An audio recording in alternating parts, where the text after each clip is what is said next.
इस कदम को उठाने के लिए जो सबसे ज़्यादा बूस्ट दिया है वो हमारे मोदी साहब ने दिया है, प्रधानमंत्री साहब ने। आपका बहुत एक अच्छा तजुर्बा रहा है उनके साथ, तो हम चाहेंगे कि आप हमारे साथ वो एक लम्हा ज़रूर शेयर करें जिसके बारे में मैं जब भी बात करती हूँ तो आपके चेहरे पे मैं एक अलग सी चमक देखती हूँ। बहुत अच्छा सवाल किया आपने शिल्पा जी, और मैं बहुत उत्साहित हूँ और ऊर्जान्वित हूँ उसका जवाब देते हुए। और यदि कहा जाए तो मेरे रोंगटे खड़े हो रहे हैं, इतना मैं ऊर्जान्वित हुआ था पिछले वर्ष सितंबर में जब मोदी जी कैलिफोर्निया गए थे फेसबुक के हेडक्वार्टर में, गूगल्स के हेडक्वार्टर में। जी फेसबुक के हेडक्वार्टर में कोई भी भारत का प्रधानमंत्री या कोई लीडर हिंदी में बात कर रहा था, पहली बात। और सबके जो अनुवाद के जो संयंत्र हैं लगे थे लोग कानों में, लेकिन वहाँ 95% लोग मुझे लगे हिंदुस्तानी थे। और हिंदी में mark Zuckerberg, CEO of Facebook, वो भी अंडरस्टैंड कर रहे थे। और वहाँ जितने उपस्थित थे शिल्पा जी, जितने लोग थे, उन कार्यक्रम के शुरू होने 1 घंटा पहले और बाद भारतीय संगीत की धुन। ब्यूटीफुल। कोई बोलेंगे कि हम भारत के प्रधानमंत्री के बारे में अतिरेक बोल रहे हैं, तो मुझे कहते हुए गर्व हो रहा है कि मैंने राजीव गांधी से लेकर के आज तक सभी प्रधानमंत्री को कवर किया, देखा नजदीक से, कई दौरे किए। ये कई मामलों में कई प्रधानमंत्री से बेहतर हैं। जी बिल्कुल। उसी तरह बगल में हेडक्वार्टर था गूगल का, तो संजोग से जो मैं भी लकी रहा और वहाँ का CEO इंडियन। तो कहा कि देखो हमारा भारत कितना महान है। अभी पिछले 2 वर्षों में एक माहौल बना है और कई ऐसे मेरे पास उदाहरण हैं कि लोग अमेरिका से या ब्रिटेन से या यूरोप के दूसरे देशों से वो भारत आने को सोच रहे हैं और कई लोग भारत आ चुके हैं। जो ब्रेन ड्रेन था वो ब्रेन गेन में तब्दील हो रहा है। तो महानता तो है हमारे देश की, जो विश्व के हर जगह पर हमें अपने भारत का एक दिमाग देखने को मिलता है।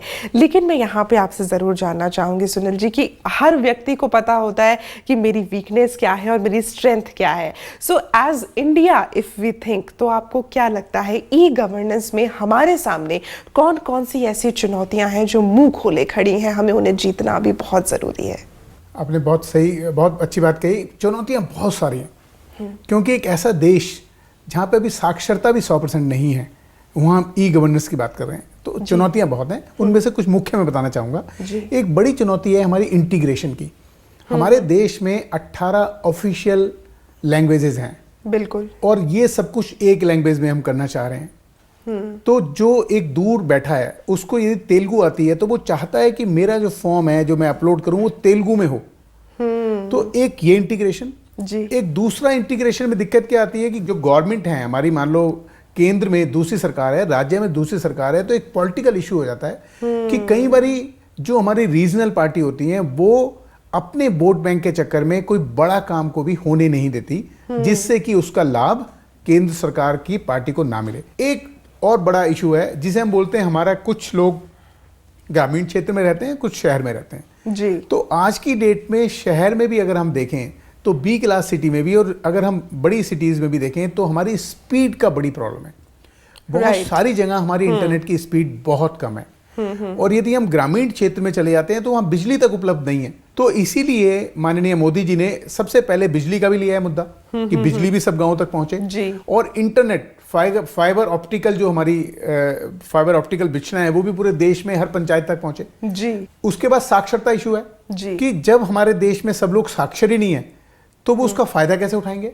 बिल्कुल, मतलब ई गवर्नेंस लागू करने के लिए जो देश का बेसिक इंफ्रास्ट्रक्चर है उसको भी इंप्रूव करना पड़ेगा।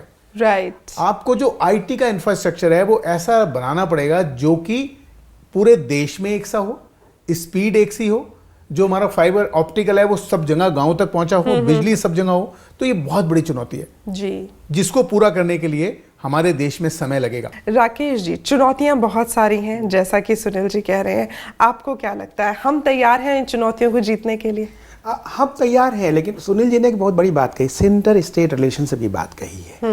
ये सेंटर स्टेट रिलेशनशिप एक बहुत बड़ा मुद्दा है भारत के विकास के पहिए को आगे बढ़ाने के लिए जी। पिछले 5 वर्षों 6 वर्षों में मैं पार्लियामेंट कवर करता रहा हूँ, जो अभी मानसून सत्र में देखने को मिला, जो मैं जिक्र कर रहा हूँ GST को लेकर के, यदि इस तरह के भाव सेंटर स्टेट रिलेशन में आ जाए कि बिहार ने भी तुरंत पास कर दिया, असम में तो खैर बीजेपी की सरकार है, बिहार जो डिफरेंसेस हैं उन्होंने इमीडिएट पास किया, इंट्रोड्यूस किया। ये भाव जब तक नहीं आएगा सेंटर स्टेट में, तब तक हम कई तरह की चुनौतियां सामने करेंगे। ये सामंजस्य बैठाना जरूरी है वाली है, जबकि वो उसके बिल्कुल विरोधी हैं। हाँ। तो ये है देश की विकास की बात, जो करेगा वही देश पे राज करेगा। अभी मैं कल आगरा जा रहा था, अब हमारा ड्राइवर परेशान था, जगह जगह बोर्ड लगे हैं कि यहाँ पे ई रजिस्ट्रेशन किया जाता है। हाँ। कहीं लोग नहीं मिले। मैं बता रहा हूँ आपको कि भाई यहाँ पर जो गाड़ियों का जो टैक्सी का रजिस्ट्रेशन होता है, वो जो रोड टैक्स का, जी ऑनलाइन के लिए, फिर भी हमने किसी मित्र को फोन किया, उन्होंने गाड़ी का नंबर लेकर के फिर जमा करवाया। लेकिन ये ड्राइवर की व्यग्रता थी, टैक्सी ऑनर की व्यग्रता थी कि हम जमा करवा दें इमीडिएट। काउंटर तो आपने खोल दिए, लोग नहीं है, संसाधनों की कमी है। तो बेसिकली एक व्यवस्था बनाएं और उस व्यवस्था को फिर सुचारू रूप से चलाएं, ये दो चीजें हैं जो बहुत ज्यादा महत्वपूर्ण होती हैं। हमारे जो देश का युवा है, ये ई गवर्नेंस से सबसे पहले जो है, हम कह सकते हैं सबसे बड़ा टारगेट ऑडियंस है उनका, या सबसे बड़ा टारगेट पिलर है उनके लिए। हमारा वो युवा हमसे कुछ कहना चाहता है, उनकी बात सुन लेते हैं, फिर हम जिक्र करेंगे।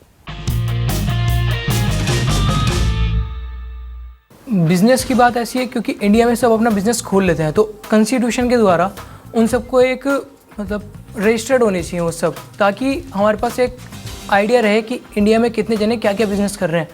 युवाओं का कहना है कि इंडिया में तो बिजनेस कोई भी अपना बिजनेस खोल लेता है, और खास तौर पे अब हम बात कर रहे हैं कि ईज ऑफ डूइंग बिजनेस हो रही है, तो लोग बहुत ज्यादा और आगे आएंगे बिजनेस शुरू करने के लिए। लेकिन ये जो ई गवर्नेंस है, ई गवर्नेंस के जरिए क्या उन लोगों पर एक नजर रखी जा सकती है, और जो व्यक्ति इस बिजनेस में आ जाता है उसको क्या क्या मुनाफा मिल सकता है इस ई गवर्नेंस के देखिए, जरिए? ई गवर्नेंस का बहुत बड़ा फायदा उनको मिलने वाला है।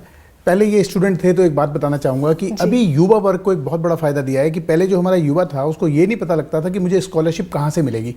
हाँ। केंद्र से मिलेगी, राज्य से मिलेगी, मैं एलिजिबल हूं कि नहीं हूं, कहां अप्लाई करूं, कैसे अप्लाई करूं। तो सरकार ने डिजिटल इंडिया में ई गवर्नेंस को पूरा करने के लिए एक प्लेटफॉर्म बनाया गया, scholarship.gov.in, जो एक प्लेटफॉर्म है, चाहे राज्य सरकार की स्कॉलरशिप हो, चाहे केंद्र सरकार की स्कॉलरशिप हो, वो सारी स्कॉलरशिप सब कुछ एक ही पोर्टल पे है। और साथ में आपको ये भी पता लगता है आप एलिजिबल हैं कि नहीं। आप अपना नाम डालें, अपनी क्वालिफिकेशन डालें, अपना स्टेट डालें, आप क्या करना चाहते हैं, ये भी पता लग जाएगा कि वो यूनिवर्सिटी इसके लिए स्कॉलरशिप के लिए एलिजिबल है कि नहीं। तो आपको एक ऐसा पोर्टल दे दिया जिसके माध्यम से आपको स्कॉलरशिप मिल जाती है। ऐसी एक पोर्टल दे दिया जिसके माध्यम से आपको लोन मिल जाता है, पहले लोन नहीं मिलता था एजुकेशन।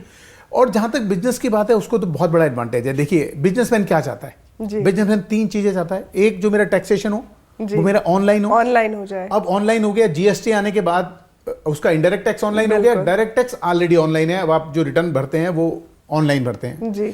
दूसरा, वो चाहता है कि जो भी मैं टेंडर भरूं, या जो भी मेरे को काम करना है सरकार के साथ, वो ई टेंडरिंग हो। ई टेंडरिंग सब पूरे देश में आज ई टेंडरिंग है।